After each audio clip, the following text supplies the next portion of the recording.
Voilà, et 11h30, nous allons commencer. Mesdames, Messieurs, chers clients, bonjour et bienvenue dans ce webinaire Piggy Galant. Mon nom est Ali Altinseuil et je souhaite commencer par vous souhaiter sérénité, concrétisation de vos projets, bonheur et succès pour cette nouvelle année. Comme vous le savez à présent, le format du webinaire se veut interactif. Vous allez pouvoir poser vos questions à travers l'application. Et pour faire le tour de la question des perspectives économiques et de marché, je suis avec Daniel Varela, notre Chief Investment Officer. Bonjour Daniel. Bonjour Ali, bonjour à tout le monde. Meilleurs vœux à tous ceux qui nous font le plaisir de s'être connectés aujourd'hui et de nous écouter. Merci Daniel. On va entrer dans le vif du sujet avec la première question à Daniel, qui, je pense, ne va surprendre personne. Où en sommes-nous au niveau de la crise sanitaire? Alors, c'est vrai que dans le climat assez anxiogène dans lequel on se trouve en Suisse, mais dans une bonne partie du monde, en tout cas en Europe, fait de confinement ou de semi-confinement, c'est vrai que c'est difficile d'imaginer une issue favorable à cette crise sanitaire. Et pourtant, c'est notre cas. Alors, je tiens à préciser tout de suite que nous ne sommes pas des experts sanitaires. Donc, on s'appuie forcément sur pas mal de documents que l'on lit, pas mal de conférences que l'on écoute. Mais c'est vrai que depuis le début de ces crises, on a le sentiment qu'enfin, on voit une lumière au bout du tunnel. Et cet optimisme s'appuie bien entendu sur les campagnes de vaccination qui ont débuté dans le monde. Ces campagnes de vaccination, déjà la disponibilité de vaccins efficaces, c'est un facteur qui change vraiment la donne dans cette crise sanitaire, parce que, il faut bien le reconnaître, si on n'avait pas ces vaccins, d'attendre que une immunité collective soit atteinte par le simple fait que les gens se contaminent par eux-mêmes, c'est quelque chose qui prendrait énormément de temps. Et forcément, cette vaccination à large échelle qui a débuté, c'est quelque chose qui va nous permettre de gagner du temps d'obtenir cette immunité collective relativement rapidement. Ce graphique qui figure à gauche de cette page, c'est le cas des États-Unis avec des projections par rapport à ce qui devrait arriver avec les campagnes de vaccination qui ont débuté aux États-Unis, et là de manière assez large, avec déjà plusieurs millions d'Américains qui ont été vaccinés. On constate que sur ce graphique, le seuil de 60% de la population avec des anticorps, c'est ce qui est considéré comme le seuil qui doit être atteint pour disposer d'une immunité collective. C'est clair qu'aujourd'hui, même dans un pays comme les États-Unis, qui n'a pas mis des confinements extrêmement stricts de la population depuis le début de la crise sanitaire, on est à une immunité qui plafonne aux alentours de 20%. Et c'est vraiment le début de la vaccination et la vaccination qui est en cours qui nous permettra justement d'atteindre ces 60% d'immunité collective. Et on voit sur ce graphique que les projections, sur la base de la vaccination qui a débuté, les projections nous montrent que dans le courant de l'été, au plus tard en automne, aux États-Unis, mais dans la plupart des pays développés, cette immunité collective devrait être atteinte. Et d'ailleurs, d'ici quelques semaines, au plus tard, d'ici quelques mois, on devrait déjà commencer à percevoir des effets très positifs sur les hospitalisations, sur les taux de décès, tout simplement parce qu'on a commencé à vacciner les populations plus à risque. Donc, ces personnes-là, assez rapidement, vont, en guillemets, ne plus accourir dans les hôpitaux et vont commencer à être immunisés. Et ça, combiné avec le retour des beaux jours, qui fait que généralement la propagation de ce virus aura tendance à se ralentir, nous laisse penser que d'ici l'été, on pourrait commencer à avoir un semblant de retour à la vie normale. Et ça, c'est quelque chose d'extrêmement positif. Alors, bien entendu, cette atteinte de l'immunité collective sera en priorité dans les pays développés parce qu'on le voit sur le graphique de droite, on n'a pas encore une autorisation pour l'ensemble des vaccins. Et bien entendu, des pays émergents comptent sur des vaccins qui seront probablement disponibles plus tard dans l'année, mais clairement, dans les pays développés, cette immunité collective pourrait être atteinte assez rapidement. Merci Daniel. Donc on a vu effectivement les réactions et les mesures par rapport à la crise sanitaire. Ce qui est particulier, c'est que cette crise, elle est double. C'est une crise sanitaire et une crise financière, économique aussi. Et est-ce que les autorités, donc les gouvernements, les banques centrales, en font assez par rapport à l'aspect économique de la crise? Alors, la réponse est oui. Et on pourra peut-être dans quelques mois se poser la question si elles en ont pas fait trop. Mais pour l'instant, ce que l'on peut dire, c'est qu'effectivement, les autorités ont frappé fort. On l'a vu en Suisse, en Europe, dans la plupart des pays développés, la réaction des gouvernements a été extrêmement vigoureuse, avec des plans de soutien pour l'économie, avec des plans de relance, avec des milliards qui s'alignent et des plans de relance sans commune mesure avec ce qui a été utilisé par le passé. Ces plans de relance qui ont été adoptés par les gouvernements, le plus souvent, ça fait que ces pays plongent dans les déficits, ont recours à l'endettement pour financer justement cette relance. Mais on sait que les autorités, et on l'a vu depuis une année, les gouvernements travaillent de pair avec les banques centrales qui ont largement financé ces déficits en recourant à une augmentation de leur bilan. Et c'est ce que l'on voit sur ce graphique. On voit à quel point l'augmentation des bilans des grandes banques centrales dans le monde est beaucoup plus importante par rapport à ce que l'on a connu dans des crises précédentes et notamment en 2008. Et pourtant, en 2008, on avait l'impression que déjà les banques centrales avaient fait beaucoup. On constate que les plans qui ont été annoncés par les banques centrales depuis un an et qui se poursuivent avec des injections de liquidités énormes dans le système financier sont sans commune mesure avec ce qu'elles avaient fait en 2008. À aujourd'hui, les banques et les banques centrales et ces plans, comme je le disais, vont se poursuivre encore en 2021, en 2022.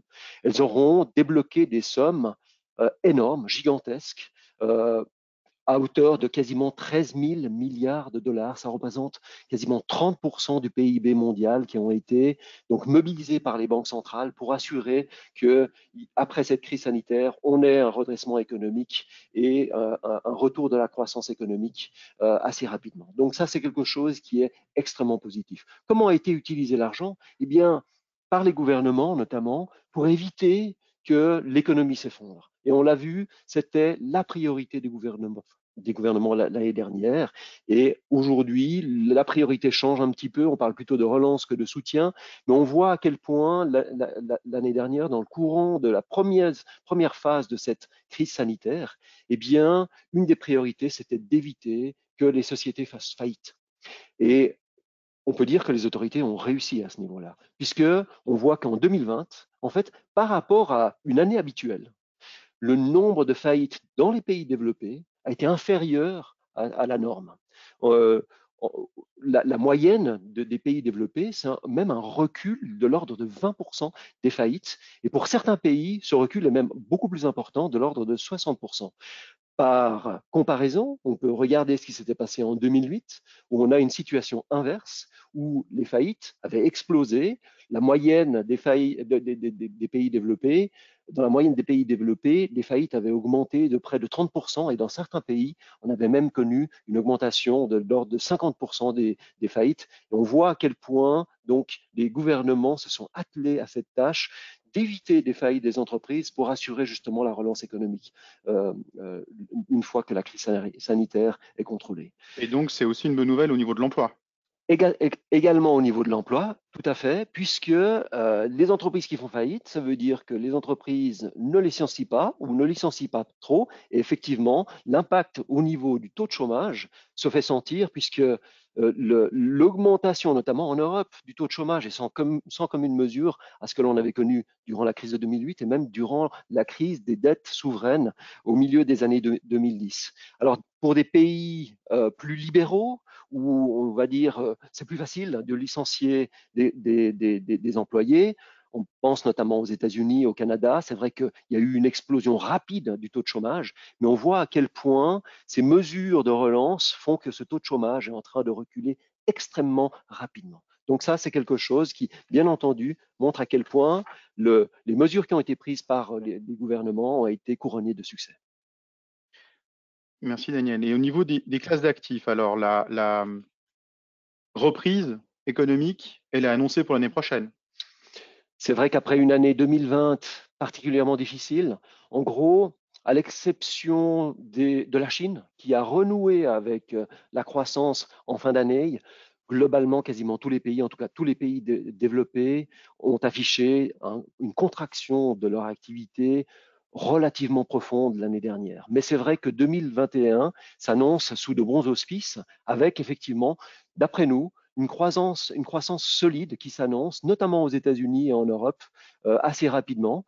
On le voit que déjà, en ce qui concerne le secteur industriel, la plupart des indicateurs nous nous montrent que la croissance est déjà là. La reprise est en marche, la reprise est en cours. On le voit sur ces indicateurs, notamment au niveau des nouvelles commandes qui sont faites pour le secteur manufacturier. La reprise est en cours, elle se fait clairement sentir au niveau du secteur manufacturier, au niveau de l'industrie, mais c'est un préambule à une accélération de la croissance qui devrait se matérialiser durant l'année 2021 et qui reposera beaucoup sur une accélération de la consommation privée. Parce qu'il faut bien reconnaître que cette crise, ce qu'elle a montré, c'est que on a des ménages qui sont quelque part assis sur un bas de laine qui est relativement conséquent.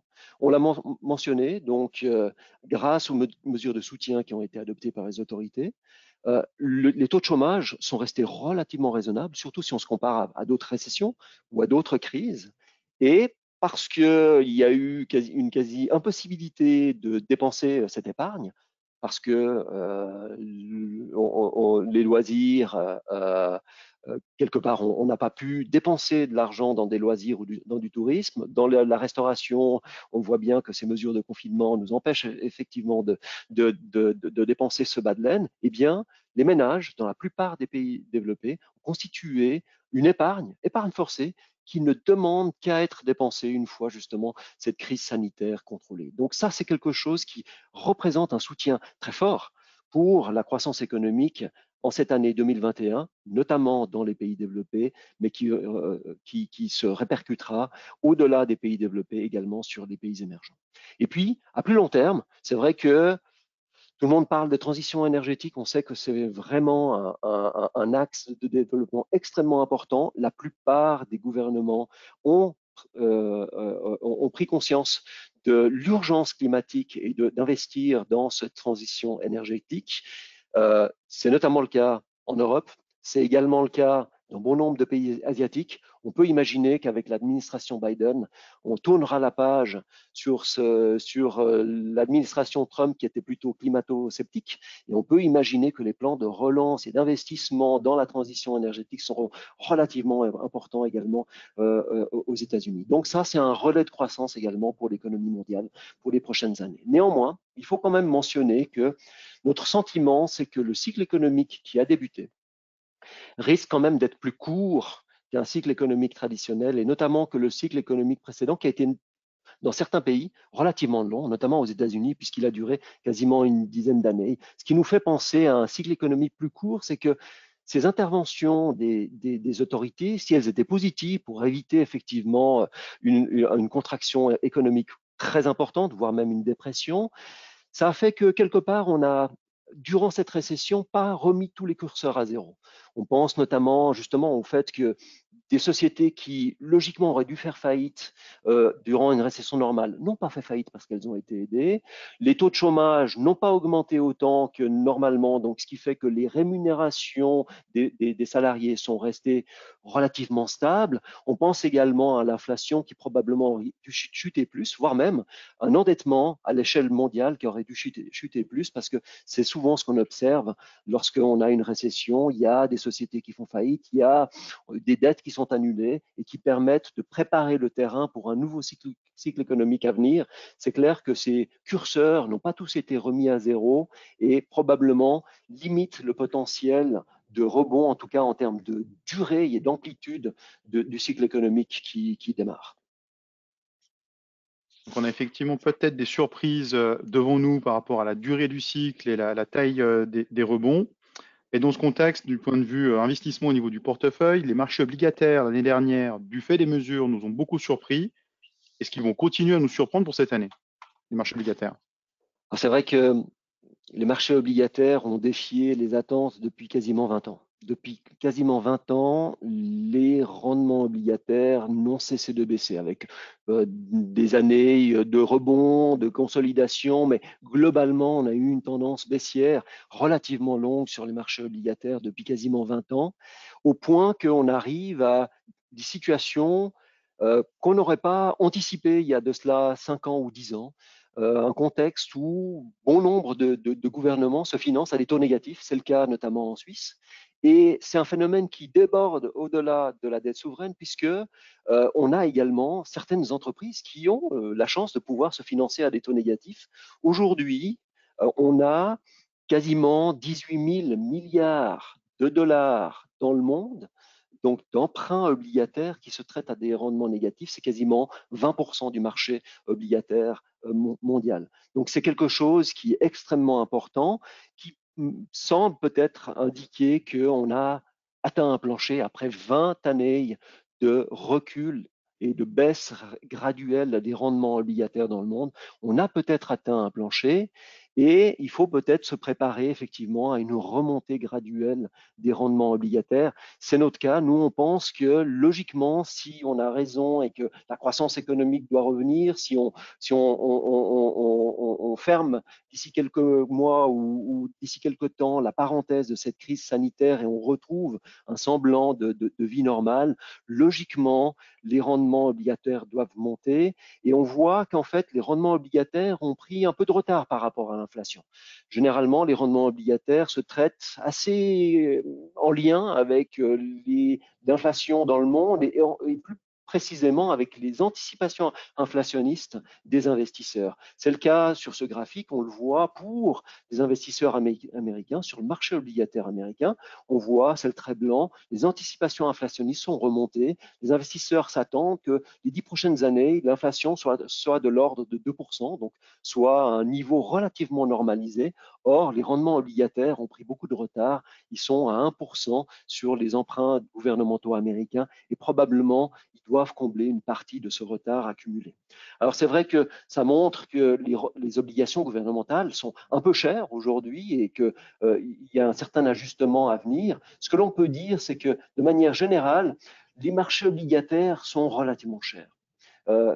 Quasiment aucun segment obligataire n'échappe au fait que les valorisations sont un peu élevées sur ce marché-là, y compris dans des segments plus risqués du marché obligataire. On le voit ici sur ce qu'on appelle les obligations à haut rendement américaines. Donc, qui dit haut rendement dit obligations plus risquées, c'est des sociétés plus risquées. Mais ce que l'on constate, c'est que la prime de risque, c'est le trait bleu foncé, la prime de risque ou le supplément de rendement qui est offert par ces obligations par rapport au gouvernement américain a beaucoup baissé depuis l'éclatement de cette crise au mois de mars. Et on retourne quasiment à la norme, alors que dans le même temps, l'endettement de ces entreprises a plutôt eu tendance à augmenter. Je dirais qu'au niveau des segments plus risqués du marché obligataire, c'est vrai que le high yield américain qu'on avait renforcé en plein milieu de la crise sanitaire l'année dernière, présente moins d'intérêt. On lui préfère notamment la dette émergente, la dette de débiteurs émergents à l'heure actuelle. Donc les obligations, si je résume, elles sont chères et 20% du marché affiche des rendements négatifs.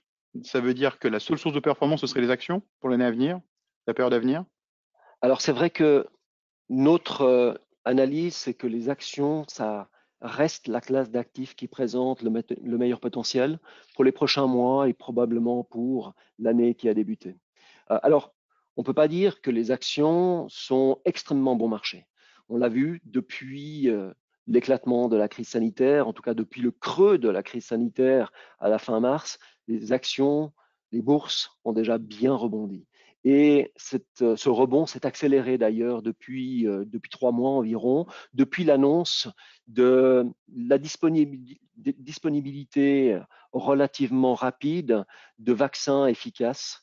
Et c'est clair qu'il y a une bonne partie du potentiel de rebond qui a peut-être été anticipé depuis quelques semaines, depuis quelques mois. Néanmoins, euh, cela reste une classe d'actifs qui est bien positionnée, avec un contexte assez favorable pour une poursuite de la surperformance des actions, notamment par rapport aux autres classes d'actifs, et notamment et de manière plus précise par rapport à la classe obligataire. Ce graphique montre en fait que lorsque on a une croissance économique dans le monde, et l'indicateur qui montre ceci, c'est le trait jaune.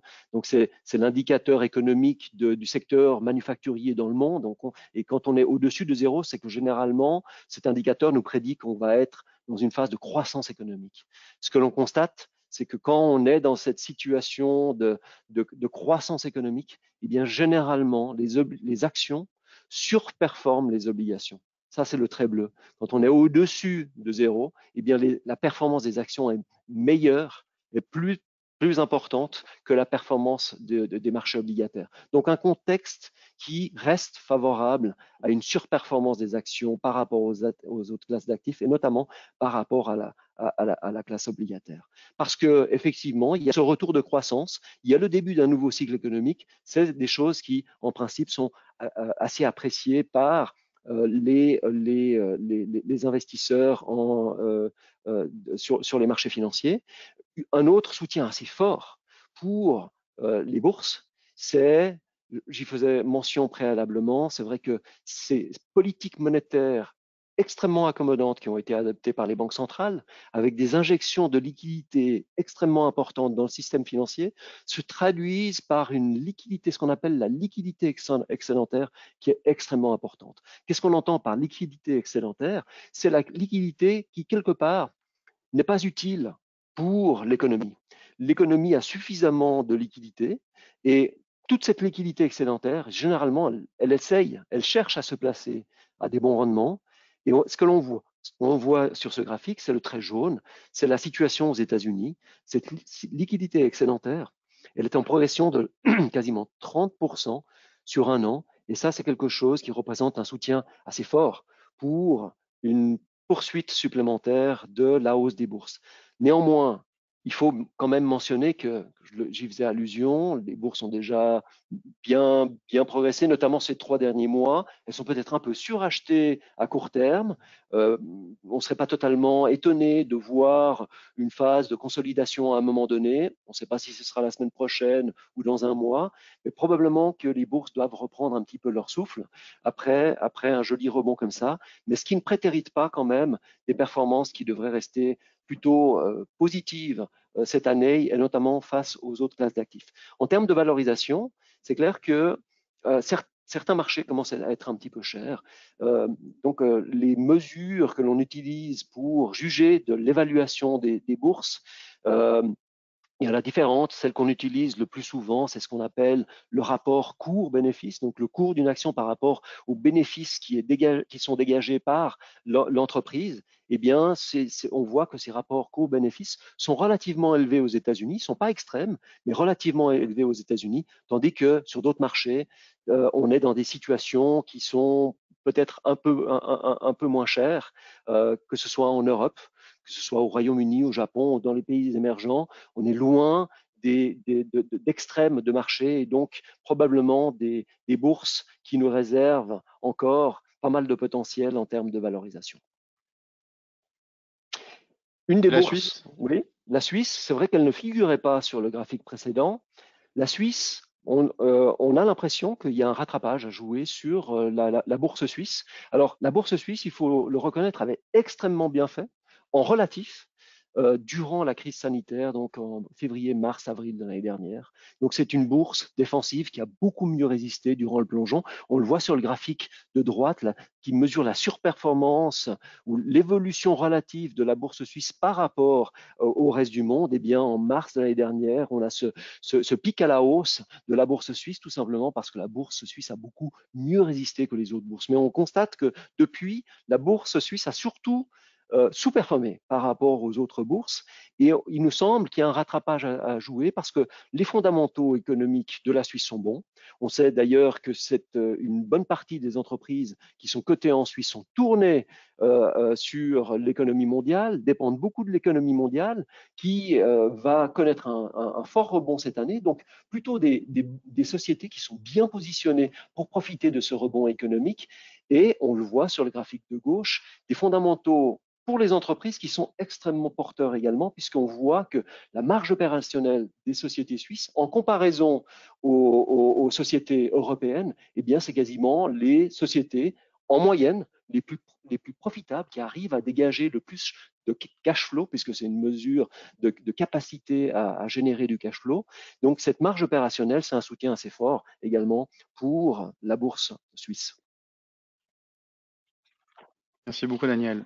Du côté des monnaies, parce qu'on a vu les classes d'actifs, effectivement, les actions, les obligations, selon sa monnaie de référence, ben, il y a un impact. Et puis le dollar, qui à lui seul a aussi un impact sur les autres monnaies, sur les classes d'actifs quand on ramène dans sa monnaie de référence.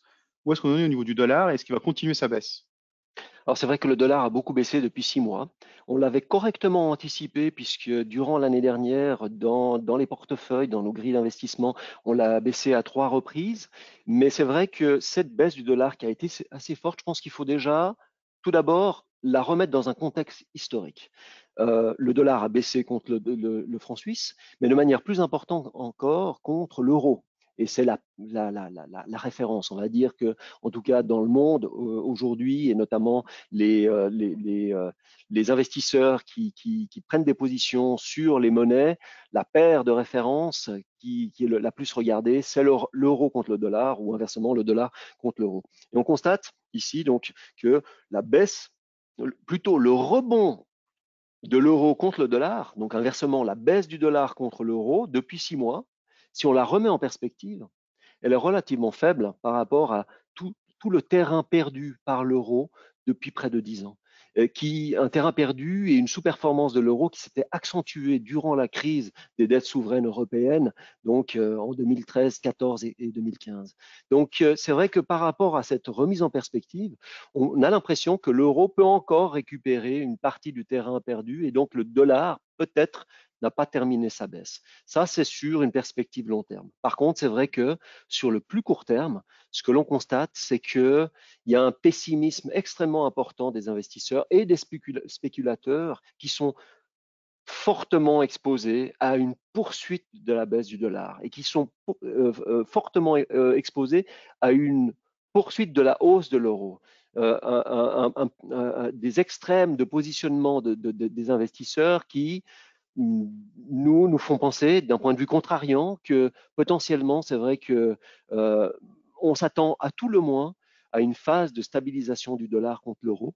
Alors, on pense toujours que le dollar doit continuer de baisser contre un certain nombre de monnaies, notamment émergentes, notamment asiatiques, où on a des pays qui génèrent des excédents extrêmement importants, donc où c'est logique que le dollar souffre contre ces monnaies-là, mais peut-être que contre l'euro, on devrait assister à un début de stabilisation dans les semaines qui viennent, qui peut être temporaire, bien sûr.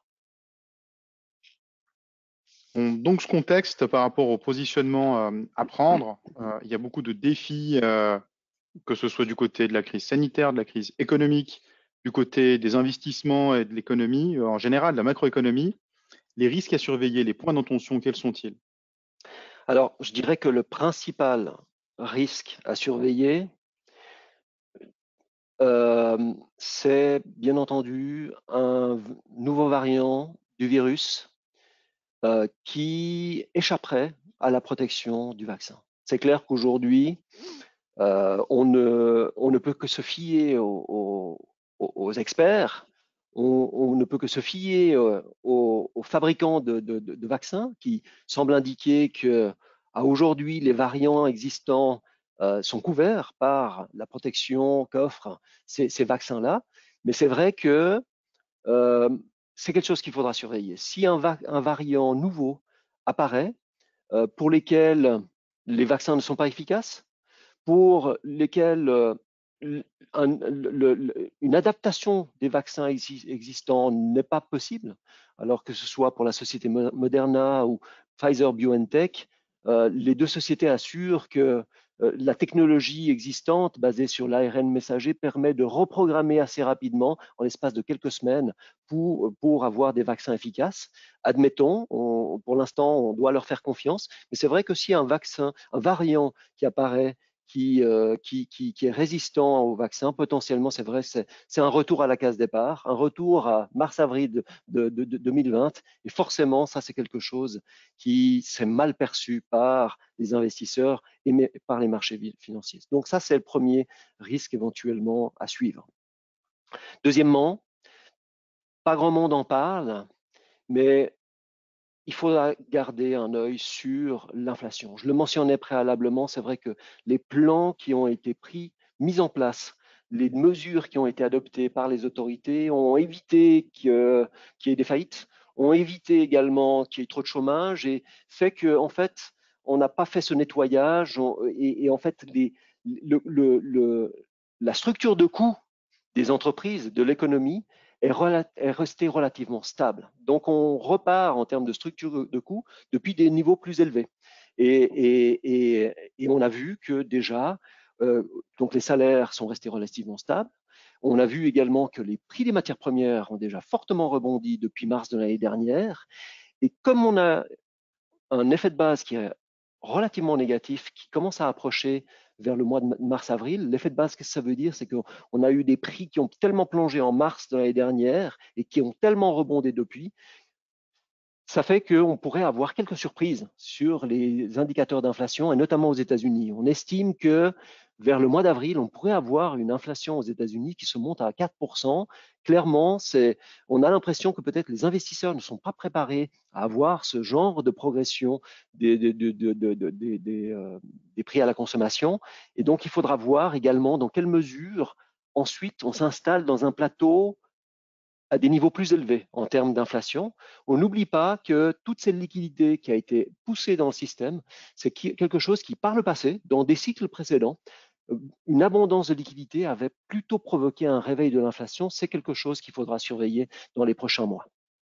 Et puis, enfin, bien entendu, qui parle de remontée de l'inflation pourrait potentiellement pointer sur un rebond beaucoup plus fort que ce que l'on anticipe à l'heure actuelle au niveau des taux d'intérêt. Et forcément, ce rebond des taux d'intérêt rapide, s'il doit arriver, forcément, c'est quelque chose qui serait un défi énorme dans un contexte où l'endettement a pris l'ascenseur durant les dernières années et en particulier depuis le déclenchement de la crise sanitaire il y a un an. On le voit sur ce graphique, à l'exception de quelques pays dans les pays dans les pays émergents, dans le monde des pays émergents. Donc, on parle notamment de la Russie et de l'Indonésie. Quelques rares exceptions au niveau des pays développés. Là, en gros, c'est la Suisse et l'Allemagne. La plupart des pays sont à un plus haut historique en termes d'endettement, en tout cas sur l'histoire économique récente qui débute donc après la Deuxième Guerre mondiale. Jamais on a eu des taux d'endettement aussi élevés au niveau des États depuis la fin de la Deuxième Guerre mondiale. Et ça, c'est un défi, bien entendu, parce que qui dit remonter des taux d'intérêt dit que la facture la facture de la charge d'intérêt de cet endettement va prendre l'ascenseur. Et ça veut dire que ces États seront peut-être contraints de monter les impôts pour faire face à cette charge d'intérêt supplémentaire. Et qui dit augmentation des impôts dit forcément que l'économie sera pénalisée à ce moment-là. Donc ça, c'est aussi quelque chose qui doit être suivi de près, qui constitue, d'après moi, un des risques majeurs à surveiller dans les prochaines semaines et dans les prochains mois.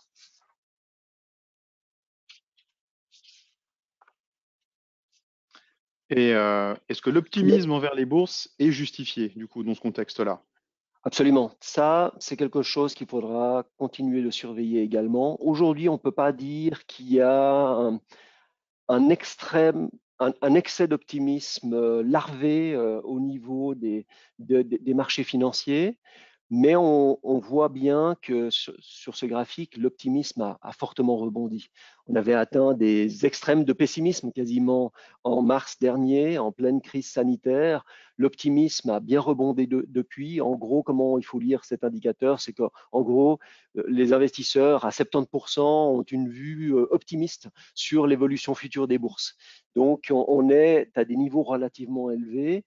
Et il faudra effectivement surveiller un retour d'une complaisance extrême, un retour d'un optimisme extrême qui peut se traduire par un mouvement exubérant sur les marchés, éventuellement des traces de spéculation sur les marchés qui potentiellement peuvent occasionner beaucoup de volatilité qui, en tout cas, sont rarement compatibles avec une évolution sereine et durable, une progression sereine et durable des bourses. Alors, ces traces de spéculation, pour l'instant, on ne peut pas dire qu'on en observe à large échelle, mais c'est vrai que dans certains cas, notamment donc les monnaies crypto, c'est vrai qu'on a observé que le Bitcoin et d'autres monnaies crypto ont fortement augmenté depuis quelques semaines. Peut-être qu'elles continueront de monter, peut-être que dans quelques années, elles auront doublé ou plus, mais c'est vrai qu'une évolution à la verticale de ces cours semble inspirer une certaine méfiance, on va dire. On voit également que lorsqu'il y a des nouvelles émissions sur la bourse, notamment aux États-Unis, les premiers jours de cotation, c'est l'euphorie avec un envol des cours de ces nouvelles émissions.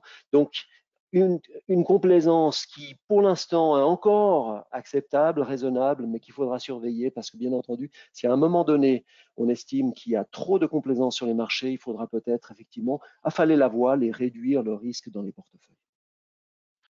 Donc, être prêt à réagir aux événements de marché. Effectivement, ça fait partie de ce qu'on peut appeler les free lunch qu'on a en matière d'investissement. Un autre free lunch, si je peux appeler ça comme ça, c'est la diversification. On a vu les perspectives, on a vu les risques. Comment je traduis ça dans mon portefeuille en termes d'allocation? Alors, j'ai pris un exemple ici qui est notre grille d'investissement, notre profil pondéré pour les investisseurs avec une monnaie de référence franc suisse. Donc, une bonne partie, pour ne pas dire la majorité de nos clients. Globalement, ce que l'on peut dire, c'est qu'on a décidé de conserver une allocation aux actions relativement importante. Donc, parce que, comme je l'ai mentionné préalablement, ça reste, d'après nous, la classe d'actifs, en tout cas au niveau des actifs financiers, qui conservent le meilleur potentiel encore cette année. Par contre, vous pouvez le constater, et je l'avais dit précédemment, c'est vrai que la bourse américaine est probablement un peu chère aujourd'hui. On a décidé de prendre quelques bénéfices, de réduire un petit peu l'exposition à la bourse américaine et de privilégier une augmentation de la bourse suisse qui, comme je le disais, a pris un petit peu de retard et probablement un certain rattrapage à faire. Donc, en gros, on a réduit de 2% les actions américaines pour augmenter de 2% les actions suisses, qui représentent un poids relativement conséquent de la bourse suisse par rapport à la taille de la bourse suisse par rapport au marché boursier mondial. Une autre mesure de réduction de risque que l'on a pris dans ce genre de profil, c'est de prendre des bénéfices sur le high yield américain. Je l'ai mentionné, le high yield, d'après nous, est devenu un peu cher.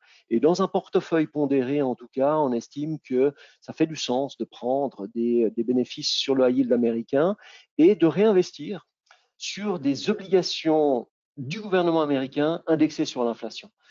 Comme je l'ai indiqué, on n'est pas à l'abri d'une surprise sur l'inflation, d'un réveil surprise, en tout cas temporaire, de l'inflation américaine et peut-être dans d'autres pays, et potentiellement une manière de se protéger par rapport à ce réveil surprise de l'inflation, c'est d'investir dans des obligations qui sont indexées à l'inflation, dont la rentabilité, le rendement payé futur et le remboursement final dépend de l'inflation future aux États-Unis. C'est une manière, d'après nous, assez commode et assez intéressante de se protéger de ce risque de réveil de l'inflation et surtout de renforcer, on va dire, la qualité des portefeuilles vers des émetteurs beaucoup plus solides et beaucoup plus sûrs.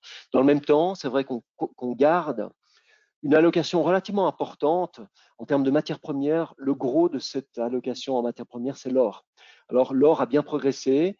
Probablement que sa progression va faiblir, va ralentir, mais d'un point de vue de diversification des risques dans un portefeuille, d'après nous, l'or fait encore beaucoup de sens.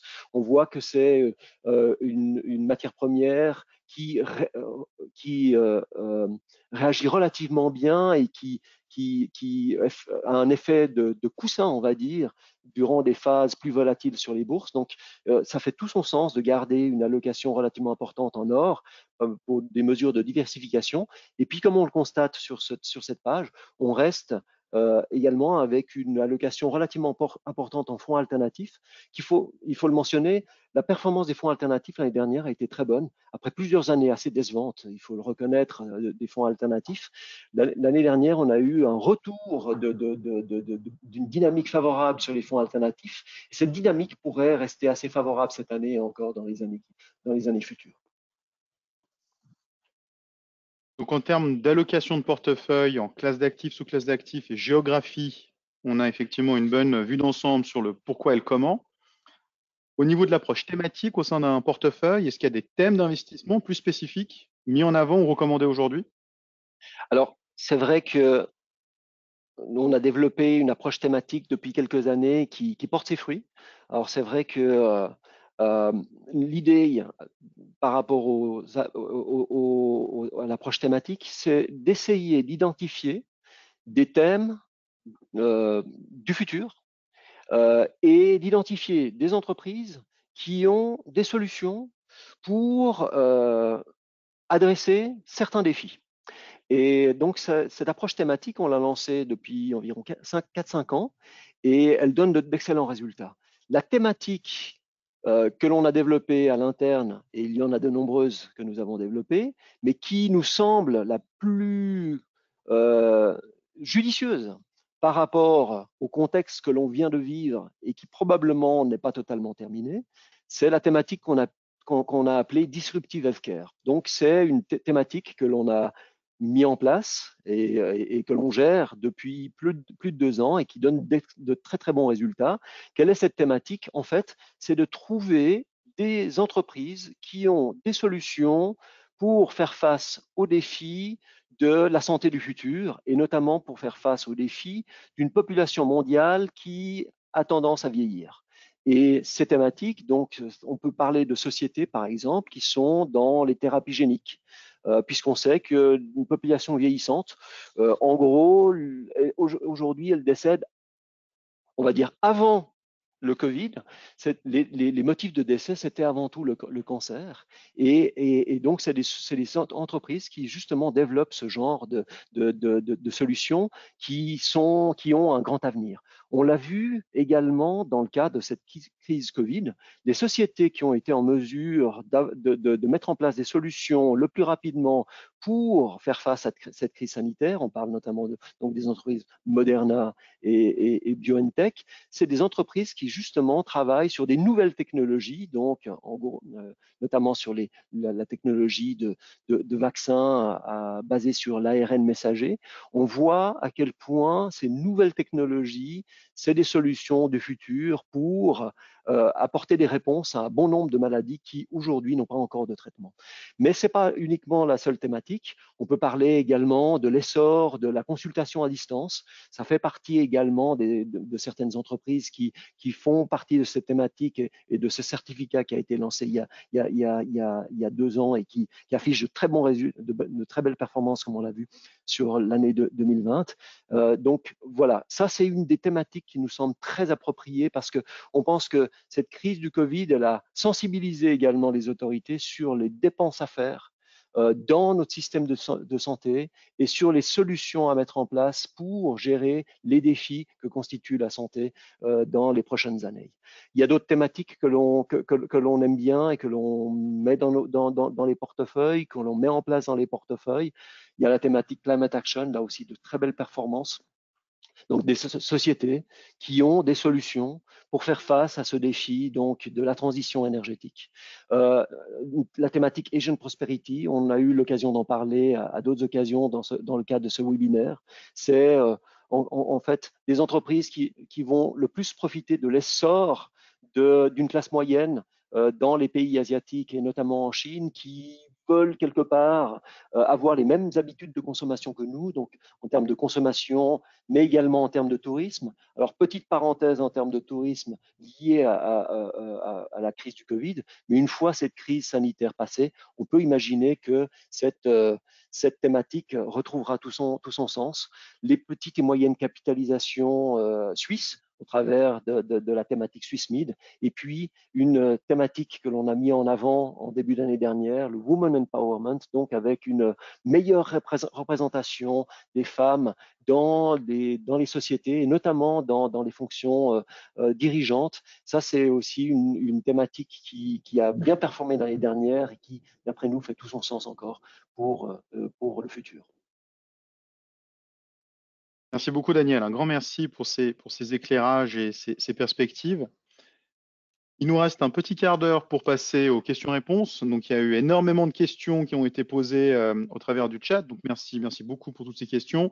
N'hésitez pas à continuer à les poser. Malheureusement, et vu le nombre de questions, je peux déjà affirmer qu'on n'aura pas le temps de toutes les traiter. Néanmoins, il y a des sujets récurrents. Il y a certaines questions qui reviennent beaucoup dans les questions qui sont posées. Et alors, on en parlait ensemble tout à l'heure, Daniel, et tu l'as lâché dans ta présentation. Donc, il y a eu un flot de questions droit derrière. Les crypto-monnaies. Tu as mentionné effectivement que c'est une volatilité assez extrême, hein. Il n'y a qu'à regarder les charts sur l'espace de quelques mois. Ça monte et ça baisse de 10% en l'espace de quelques jours, hein. C'est un peu les montagnes russes. Néanmoins, on a aussi parlé de la diversification. Si on prend ça du l'angle de la diversification, de l'angle de la conviction, on a bien compris qu'il n'était pas là. Qu'est-ce que tu peux nous dire d'un point de vue diversification sur l'intégration ou pas des crypto-monnaies au sens large dans un portefeuille d'investissement? Est-ce que ça ferait sens ou pas? Alors, le premier constat que l'on peut faire, et je pense qu'il faut le regretter chez nous, c'est vrai qu'on n'a pas forcément anticipé une évolution si favorable des crypto-monnaies. C'est clair qu'avec du recul, on aurait été bien inspiré de mettre des crypto-monnaies dans les portefeuilles il y a de cela quelques années. Néanmoins, c'est vrai que le comportement de ces crypto-monnaies, bien entendu, il y a eu une rentabilité extrêmement forte, mais c'est associé avec une volatilité et un risque qui est conséquent. On voit les amplitudes de cotation des crypto-monnaies, les amplitudes quotidiennes, hein. On peut aussi bien gagner 20% dans la journée que perdre 30% le lendemain. C'est quelque chose qui, à aujourd'hui, peut-être trouve pas forcément sa place dans un portefeuille traditionnel. Après, c'est vrai que sur le côté fondamental, c'est difficile aujourd'hui de se prononcer par rapport à l'avenir de ces crypto-monnaies. Je pense qu'aujourd'hui, à l'exception des férus de crypto-monnaies et ceux qui ont cru dès la première heure à ces monnaies crypto, c'est vrai que dans les économistes, on va dire traditionnels et l'investisseur lambda, c'est difficile de se faire une religion par rapport à l'avenir de ces crypto-monnaies. Est-ce qu'elles vont s'installer dans la durée? Est-ce qu'un jour, on va utiliser des crypto-monnaies pour payer ses courses dans les commerces qui nous entourent? Il y a encore beaucoup de points d'interrogation par rapport à l'avenir de ces crypto-monnaies. Ce qui fait moins débat, c'est la technologie qu'il y a derrière. Donc ça, c'est sans doute quelque chose qui est amené à perdurer.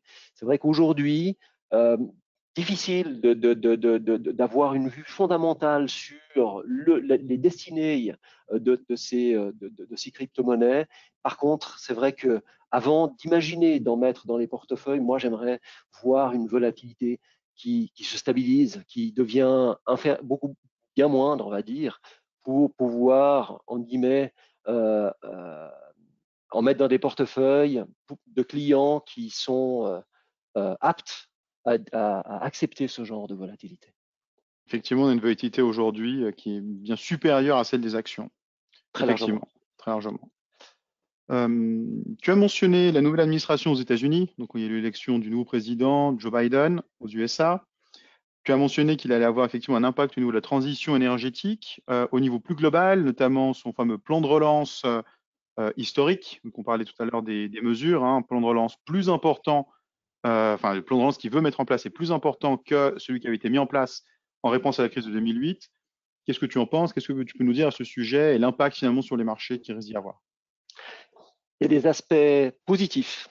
Le premier aspect positif, c'est que on sait que le programme de M. Biden s'appuie sur une relance assez forte, un plan de relance qui vient s'ajouter aux plans de relance qui ont été adoptés par l'administration précédente, mais donc une relance assez massive dans les prochains mois et qui devrait avoir un impact assez fort sur la croissance économique américaine. Un autre aspect positif, c'est qu'on voit un retour dans l'administration américaine de Madame Yellen, qui était anciennement aux commandes de la Réserve fédérale, et on peut penser que la combinaison entre Madame Yellen, qui est en charge du Trésor américain, et Monsieur Powell, en charge de la Banque centrale américaine, on a l'impression qu'ils partagent plus ou moins la même philosophie. On peut imaginer que là également, il y aura une entente favorable et une politique alignée et commune afin d'assurer le redressement économique des États-Unis après cette crise sanitaire qui a été relativement profonde. Un autre aspect positif pour les marchés financiers, c'est que on quitte 4 années de, on va dire, de politique un peu erratique de l'administration Trump, Je pense à où Twitter, par exemple. au gré d'un tweet, effectivement, les marchés pouvaient prendre peur. Et au gré d'un second tweet le lendemain, les marchés pouvaient être assurés. Je pense qu'on gagne en lisibilité, en visibilité sur la politique américaine. Et ça, c'est quelque chose qui est positif, qui devrait contribuer à réduire la prime de risque de la bourse américaine et par conséquent des bourses mondiales. Et ça, c'est quelque chose qui devrait plutôt être favorable pour les marchés boursiers.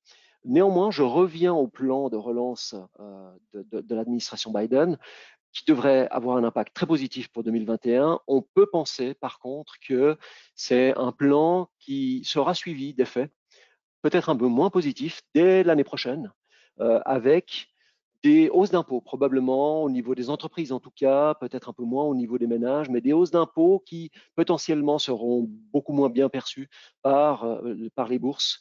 Mais ça, c'est sans doute une musique d'avenir qui probablement devrait commencer à inquiéter les marchés seulement dans le courant du deuxième semestre de 2021.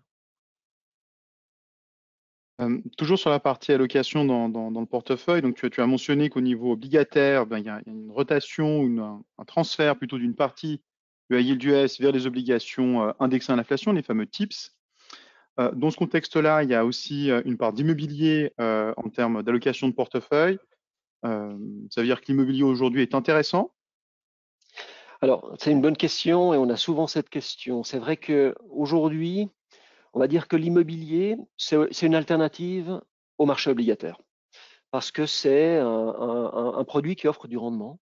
Et là, quand on parle d'immobilier dans une grille d'allocation auprès d'une banque de gestion de patrimoine, clairement, on parle surtout d'immobilier indirect, donc des fonds immobiliers qui investissent sur de l'immobilier. Alors clairement, euh, l'immobilier, comme d'autres actifs, et notamment les actifs qui fournissent du revenu, du rendement toutes les années, eh bien, ces fonds immobiliers, cet immobilier indirect, il est un peu cher. Le rendement a quand même beaucoup baissé sur les dernières années. Alors, la bonne chose, c'est que ça offre encore du rendement. Par rapport à des obligations suisses, par exemple, en tout cas les obligations de la Confédération, qui le plus souvent sont assorties d'un rendement négatif, euh, y compris pour certains émetteurs privés qui émettent sur le marché suisse, souvent on est confronté à un rendement négatif. Qu'est-ce que ça veut dire un rendement négatif? C'est que l'investisseur ne doit pas payer un rendement négatif toutes les années à l'émetteur, mais en gros, vous achetez une obligation à 110 et 10 ans après, elle est remboursée à 100. Et donc, ça vous fait un rendement négatif de 1% par an. Donc, clairement, aujourd'hui, ce n'est pas le contexte du marché immobilier, de l'immobilier indirect. On a encore un rendement aux alentours de 2% en moyenne. Et c'est dans ce cadre-là, dans ce contexte-là, qu'on imagine l'immobilier indirect dans les portefeuilles, vraiment pour supplier un rendement qui n'existe plus ou pas du tout, ou très peu, on va dire, sur les marchés obligataires. Merci Daniel. Donc une question aussi qui arrive, c'est que veut dire TIPS? TIPS, c'est dans un anglais parfait, Treasury Inflation Protected Securities. C'est bien ça, C'est hein. exactement ça. Voilà. C'est exactement ça. C'est un peu technique, mais ce qu'il faut savoir, c'est que donc les coupons futur, donc le rendement annuel que vous allez encaisser sur cette obligation, contrairement à une obligation normale où ce coupon est figé jusqu'à la fin et à l'échéance d'une obligation, vous récupérez votre mise de départ. Généralement, on paye 100% de la mise au début et on récupère 100% de son investissement à la fin. Et bien, sur ces obligations TIPS, eh bien, les coupons futurs vont être indexés à l'inflation. Donc, si l'inflation continue d'augmenter, ces coupons auront tendance à monter. Et le remboursement final, si vous avez payé 100 au début, le remboursement final sera également indexé à l'inflation qu'auront connu les États-Unis durant la période de la durée de vie de l'obligation. Merci beaucoup. La question suivante est toujours sur les États-Unis. C'est presque normal vu la taille des États-Unis dans le marché mondial des capitaux et dans l'économie hein, en parallèle. On parlait tout à l'heure du dollar US. On voit effectivement que là, on a encore une part de dollar US dans le portefeuille, hein, donc au niveau de la monnaie dans le portefeuille. On a réduit les actions. On n'a pas fait de changement sur la couverture monétaire, donc plutôt pour formuler la question différemment, dans un portefeuille aujourd'hui franc-suisse, ça fait toujours sens de garder un peu de monnaie étrangère, notamment du dollar, malgré tout ce qu'on a dit? Oui, alors le franc suisse, par définition, parce que l'économie suisse est premièrement résiliente, en bonne santé, peu endettée et a la capacité de générer des excédents extrêmement importants année après année. Alors, il faut dire, il faut le reconnaître, une bonne partie de ces excédents. Donc, les excédents, c'est parce qu'en fait, on vend plus à l'étranger qu'on achète. Donc, beaucoup d'exportations. Et une bonne partie de ces excédents sont liés notamment à l'industrie pharmaceutique, mais pas seulement. Mais c'est vrai que une économie qui génère autant d'excédents, avec très peu d'endettement, c'est généralement une économie qui est assortie à une monnaie relativement forte. Donc, le franc suisse, en principe, est durablement fort. Mais on a vu que la politique de la Banque nationale suisse a été d'essayer d'éviter que le franc suisse se renchérisse trop. Euh, Elle doit redoubler d'efforts à chaque fois que l'on a une crise. C'était le cas l'année dernière et durant les crises précédentes. Et sa politique, pour essayer d'éviter ou de réfréner la hausse du franc suisse, c'est d'instaurer des taux beaucoup plus négatifs qu'ailleurs et puis d'intervenir sur les marchés pour essayer d'éviter que le franc suisse s'apprécie trop. Donc, durant les crises monétaires, durant les crises, notamment c'était le cas l'année dernière avec la crise sanitaire, la BNS doit redoubler d'efforts pour éviter une envolée du franc suisse. Par contre, ce que l'on sait, c'est que une fois que la crise est passée, une fois que la croissance est de retour dans le monde, une fois que l'économie américaine, mais également l'économie mondiale se redresse, généralement, c'est une phase où le franc suisse temporairement du moins, un temporaire qui peut durer quelques années, eh bien, le franc suisse tente à se déprécier un petit peu. Et c'est un peu cela que l'on met en pratique, on va dire, dans les portefeuilles à aujourd'hui. Si on a une exposition sur les monnaies étrangères, peut-être relativement importante, puisqu'elle atteint 40% aujourd'hui, eh bien, c'est parce qu'on a le sentiment que le franc suisse pourrait connaître une période euh, où, de faiblesse relative, en tout cas contre certaines devises. Et donc, ça fait du sens d'investir dans des monnaies étrangères sans, on va dire, se couvrir contre le risque de change sur ces monnaies étrangères. Mais vous voyez bien que on choisit les monnaies dans lesquelles on veut être investi. Le dollar, comme je l'ai précisé, peut-être qu'il n'y a pas forcément beaucoup de potentiel de progression de cette monnaie. Par contre, on estime qu'il y a un certain nombre de monnaies qui ont plus de potentiel. L'euro, notamment, qui devrait se redresser, d'après nous, un petit peu contre le franc suisse, mais également des monnaies qu'on appelle périphériques ou des monnaies plus exotiques. Donc, notamment en Europe, il y a la couronne norvégienne, par exemple, que l'on peut mettre dans les portefeuilles.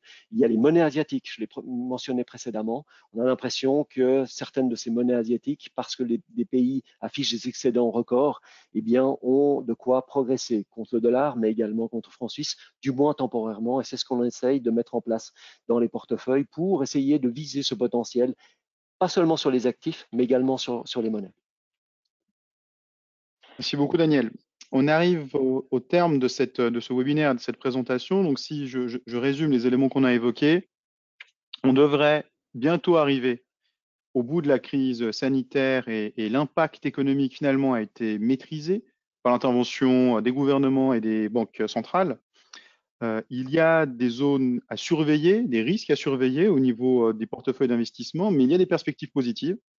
Et l'important est de rester diversifié au niveau de son portefeuille, de gérer tactiquement, comme tu viens d'énoncer là à l'écran, la rotation par exemple au niveau obligataire et au niveau des actions US vers Suisse, et garder également des thèmes d'investissement dans son portefeuille qui vont être un peu moins corrélés aux mouvements habituels des marchés qu'on pourrait connaître. J'ai bien résumé? J'aurais pas pu faire mieux. Magnifique. Merci beaucoup pour votre participation aussi, à vous tous qui nous avez suivis en ligne, aux différentes questions que vous avez posées. On n'a malheureusement pas eu le temps de toutes les traiter, mais bien sûr, Monsieur Varela, moi-même et votre conseiller, votre conseillère sont à disposition pour revenir sur les différentes questions qu'on malheureusement n'a pas eu le temps de traiter. En 1 heure, ça passe très très vite. Très bonne journée à tous et à très bientôt pour un prochain webinaire. Bonne Merci journée. Daniel. Encore merci.